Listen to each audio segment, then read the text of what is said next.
Par votre persévérance, vous sauverez vos âmes. Luc 21, 19. Celui qui aime sa vie la perdra, et celui qui est sa vie dans ce monde la conservera pour la vie éternelle. Jean 12, 25.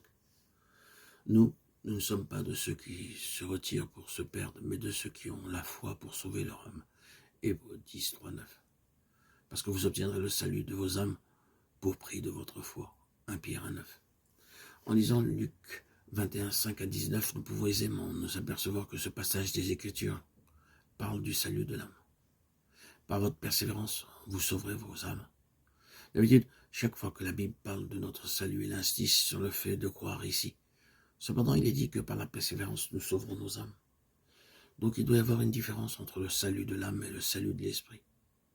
Si je me souviens exactement, l'évangile selon Jean mentionne 35 fois que celui qui croit à la vie éternelle. Dans tout le Nouveau Testament, il n'y a point de 150 cas où apparaissent des affirmations comme croire et être justifié, croire et avoir la vie éternelle, croire et être sauvé, et ainsi de suite. Pourtant ici, il est parlé de persévérance. La persévérance est une œuvre. Elle n'est pas la foi. D'où que le salut de l'âme est tout à fait différent de simplement avoir la vie éternelle.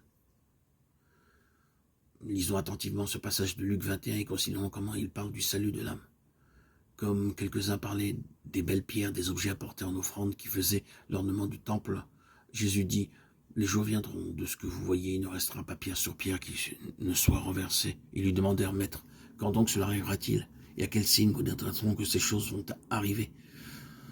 Le temple mentionné, le temple saint à Jérusalem, vous se rapporte aux disciples. De ce que vous voyez indique la destruction du temple dans les jours qui viendront, dit le Seigneur Jésus, où il ne restera pas pierre sur pierre.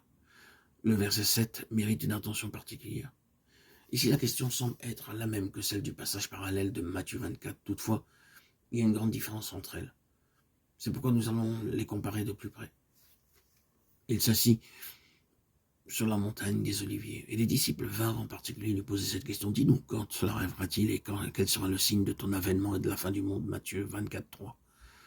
Matthieu ne parle pas seulement de la destruction de Jérusalem, mais aussi de l'avènement du Seigneur et de la fin du monde. Alors que Luc s'occupe exclusivement de la destruction de Jérusalem. Dans le passage de Luc, les disciples demandent uniquement quand cela arrivera-t-il, c'est-à-dire quand aura lieu la destruction de Jérusalem.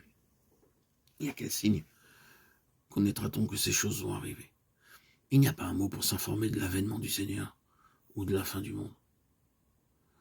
Rappelons les questions qui sont soulevées dans l'évangile de Matthieu.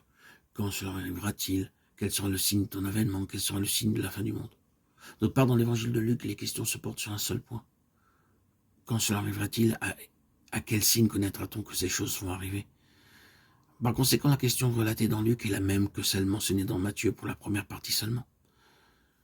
La destruction de Jérusalem eut lieu postérieurement, en l'an 70. Ce que le Seigneur déclara quant à ce qu'il ne resterait pas pierre sur pierre, il y a longtemps que cela s'est accompli.